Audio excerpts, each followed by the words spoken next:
In the wild world of politics, there's one larger-than-life character named Trump, who we either love or hate. Under his regime, we saw the rise of the China-US trade war. Trump once voiced his opinions on this America-China relationship. Billions of dollars are pouring into the coffers of the USA because of the tariffs being charged to China. Okay, we know Trump and we've heard of the trade war, but what exactly is a tariff? Tariff itself is not a complicated matter. By definition, it is a tax or duty to be paid on a particular class of imports or exports. So first, how does a tariff work? Let's look at how tariffs work in a domestic market, where buyers and sellers already exist. In a domestic market, there already exists a domestic supply curve and a domestic demand curve. These curves together make the domestic equilibrium, thus setting the domestic price. Now let's add in the international factor, the world price of that good. Under free trade, the domestic market adapts to the world price, and this lowers the equilibrium price, thus changing the quantity supplied domestically to a lower rate, and the quantity demanded domestically to a higher rate. In order to make up for the difference between supply and demand, goods are imported from the international market. Since the price is lower, the domestic producers now have a lower profit, thus a lower surplus, while the consumers, on the other hand, have a higher profit and thus a higher surplus. Be mindful that all of these are happening without any government regulations, and all of these changes are simply caused by the economy itself. Now let's account for the presence of tariffs. An effective tariff raises the domestic price of a good, and thus we can see an upward shift in domestic price, in this case, world price. Now, since the price is higher, the quantity supplied domestically increased while the quantity demanded domestically decreased. The producer surplus increased and the consumer surplus decreased. Less goods are imported internationally and a deadweight loss is created. This deadweight loss is caused by the misallocation of resources. Under free trade, there is no misallocation of resources. Consumers use wealth to fight for resources, and resources eventually go to those who desire them the most. In other words, the market is efficient. However, with the use of tariffs, the government is disrupting the market. As there is some profit under tariffs, someone must lose. Thus, tariffs inevitably create inefficiencies. However, whether tariffs are beneficial isn't a clear cut, and in order to dive deeper, we first need to learn the different types of tariffs. Here, let's focus on import tariffs. Basically, the companies of the import goods must pay a certain amount of money to the customs authority of the country imposing the tariffs, and the specific sum of that money depends on the types and quantities of the goods imported and the specific type of tariffs they're under. These types of import tariffs include specific tariff, ad valorem tariff, and compound tariff. Specific tariff is imposed directly onto an import good, which doesn't depend on the value of that good. Usually, specific tariff depends on the weight or number of the goods, and a large amount of agricultural goods are under tariffs of this type.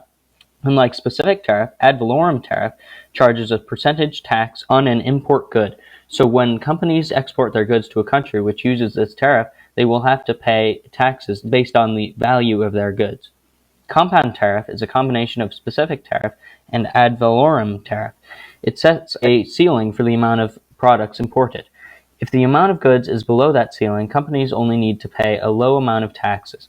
However, once the number of goods exceed that ceiling, the customs authority would increase the amount of tax based on the number exceeded. Since custom authority belongs to the government, money collected by tariffs constitutes a part of the government revenue. In 2021, tariff revenue amounted to an $80 billion revenue. However, foreign companies are not the ones paying all of this money. To make up for the extra cost brought by tariffs, producers raised the prices of their goods in foreign markets. Thus, without tariffs, many of the foreign goods we purchase now would be much cheaper. That brings out a core disadvantage of tariffs. Since they make foreign goods more expensive by comparison, they also make domestic goods relatively cheaper. And thus, customers would be more attracted to these domestic goods, with the overall competitiveness in the market being reduced. Without fierce global competition, domestic companies would have the ability to raise their prices and lower the quality of their products. So, in essence, domestic customers themselves are the main victim of tariffs. Moreover, with the implementation of custom duties, it is certain that international free trade would be curtailed.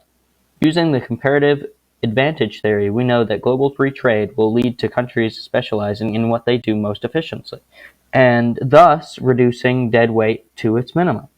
This suggests that the use of tariffs will increase economic inefficiency and economic costs in all parties involved in global trade. Still, there are many arguments supporting the use of tariffs. However, these arguments are also under heavy controversy. Many tariff supporters believe that without tariffs, their country would have no ability to defend itself. They believe that if a country were to open up for a complete free trade, then other countries would quickly take up some of their most important markets, such as the steel market and the sugar market, all of which important for national defense, as steel is a critical material for many machineries, and consumers have a low elasticity for sugar. And if we were to sink into some political conflict with countries dominating our markets, then they would simply cut off their supply lines and we would lose our access to many critical goods. At that point, we would be in a very economically and politically vulnerable position. However, many economists have also argued that this theory doesn't apply to most developed countries, like America, for their markets are simply mature enough to withstand foreign competition. In other words, even with global competitors coming into our markets, we would still produce enough steel and sugar ourselves to make sure that our economy doesn't depend on other countries' mercies. Still, for less developed countries, national defense would be a legitimate concern, since most LDC's economy is still very primitive, and their industrialization is still in an early stage. It is likely that they have little ability to compete with foreign nations that are already fully industrialized. Thus, it is understandable that most of them choose to defend themselves economically with tariffs. Another argument supporting the use of tariffs is anti-dumping. But what is dumping? By definition, it occurs when a foreign producer sells its product internationally at a price much lower than its domestic price or its cost. The logic of dumping works like this. First, a foreign producer comes into a domestic market and starts selling their products on a super low price. Because the price of its good is so low, that producer would successfully drive out most of its competitors that are originally in that market. After it takes up a large sum of that market shares, that producer would start to raise its price and become a monopoly in that market, thus dictating that market and exploiting the consumers. Sounds horrible, doesn't it? However, economists have argued for decades that this logic is fundamentally flawed. First of all, it's true that companies could earn market shares by lowering prices. However, by reducing their prices below their cost, companies are also creating a huge economic damage for themselves. So to make up for that damage, when they are raising their product price, companies would actually charge a price higher than the equilibrium price. This gives other firms the ability to compete with it again using low prices. Moreover, even if it is able to gain a large market share, once it starts to raise prices, no one says it can maintain this share because the market is open. And once it raises prices, new companies can always enter to compete with it. And when that happens, this foreign firm loses its biggest advantage, low price, and will lose its market shares again. Therefore, economists argue that dumping is actually very rare in real life, and foreign firms charging a price lower than domestic price is a very normal act of price discrimination. Sometimes charging a price below the goods cost is simply a desperate act companies perform to avoid bankruptcy. However, anti-dumping laws have been a part of the U.S. regulations for decades now, and the reason for that is still in debate. The theory of infant industry was proposed in the 16th century by Alexander Hamilton. He believed that since the use of tariff could lower competition within the domestic market, it could help the development of the domestic firms by eliminating obstacles for them. Technically, he is not wrong. However, it is also said that without competition, domestic firms would have no incentives to produce new types of products or develop new technologies. Since they are already profiting without efforts, why would they take the risk of inventing something new?